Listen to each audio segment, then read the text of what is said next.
Assalamualaikum warahmatullahi wabarakatuh. Dalam rangka Semarak Ramadan Unimut 1444 Hijriah, izinkan saya Dr. Apoteker Muslimat CCMM mengikuti lomba kultum tingkat dosen dan teknik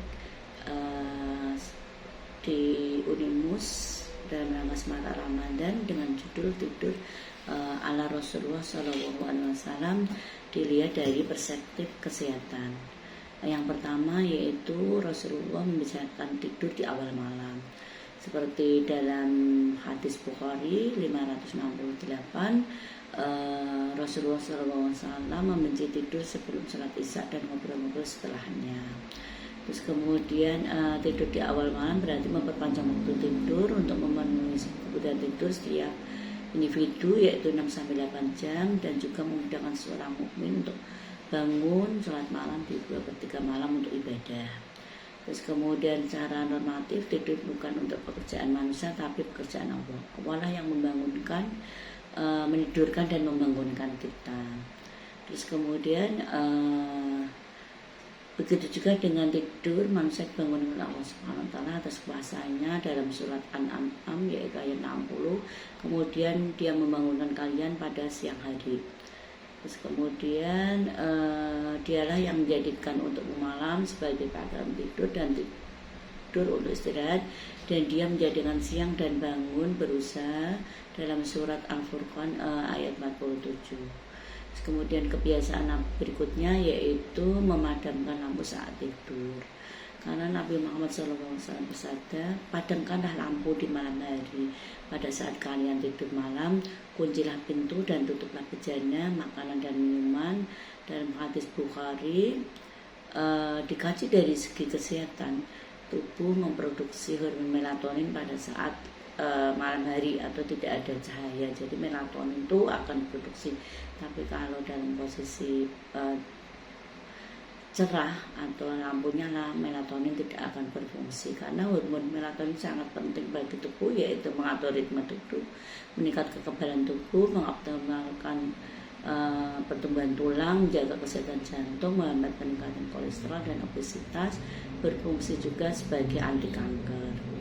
Terus kemudian jika beberapa penelitian terkait melatonin yaitu dari Universitas Stanford California Amerika Serikat menyatakan bahwa cahaya lampu yang menyala saat tidur dapat mempengaruhi hormon dalam tubuh, mengganggu kesehatan mata, dan bahkan berisiko meningkatkan pertumbuhan sel kanker dalam tubuh.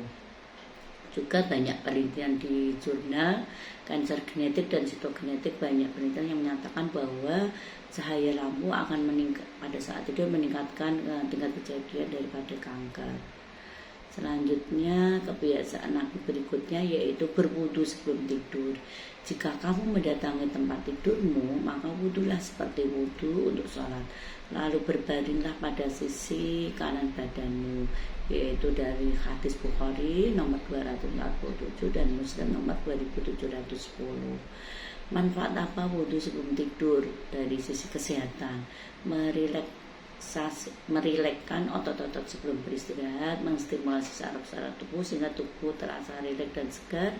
Terus kemudian membersihkan hidung, mencegah kuman virus masuk. Air wudu sangat berguna bagi kesehatan jantung juga, yaitu jantung memiliki tugas yang berat, yaitu membuat darah akan mengalir ke seluruh telapak tangan dan kaki.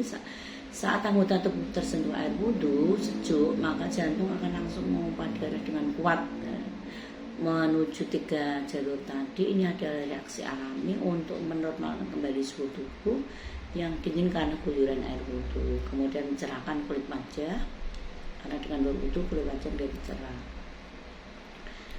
Terus kemudian yaitu kebiasaan Nabi berikutnya yaitu mengibaskan tempat tidur sambil berucap bismillah. Jika salah seorang di antara kalian akan tidur, hendaklah mengambil potongan kain dan mengibaskan tempat tidurnya dengan kain tersebut sambil mengucapkan bismillah, karena tidak tahu apa yang terjadi sepeninggalnya, yaitu dalam riwayat hadis Bukhari 6320. Terus kemudian kebiasaan berikutnya yang keenam yaitu meniup kedua telapak tangan sambil membaca surat Al-Ikhlas, Al-Falaq, An-Nas. Setelah itu mengusap kedua tangan tersebut ke wajah dan bagian tubuh yang dapat dijangkau. Nabi Shallallahu Alaihi Wasallam ketika berada di tempat tidur di setiap malam beliau mengumpulkan kedua telapak tangannya, kemudian berniup dan dibacakan surat Al-Ikhlas, surat Al-Falaq, dan surat An-Nas.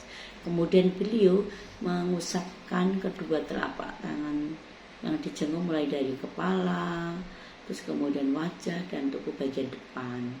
Beliau melakukan sebanyak 3 kali.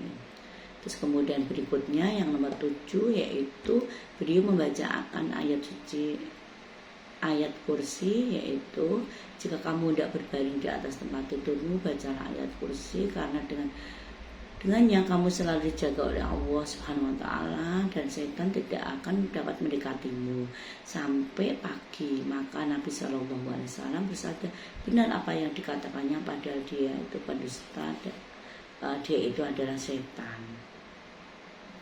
Terus kemudian membaca doa sebelum tidur yang kebiasaan yang ke-8 yaitu Bismika Allahumma amut wa ahya.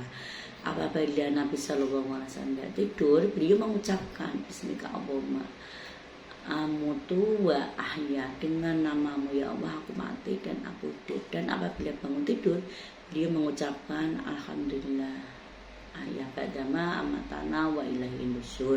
Segala puji bagi Allah telah menghidupkan kami setelah mematikan kami, dan padanya tempat kami kembali.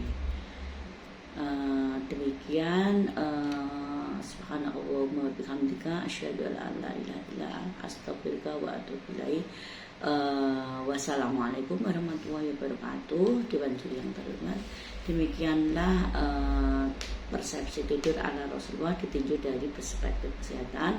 Semoga bermanfaat, kita bisa meniru dalam kebiasaan sehari-hari untuk tidur, meniru adab Rasulullah tidur, karena banyak manfaat kesehatan yang dianjurkan untuk tidur sesuai dengan kebiasaan Rasulullah, seperti mematikan lampu dan lain-lain. Ada 8.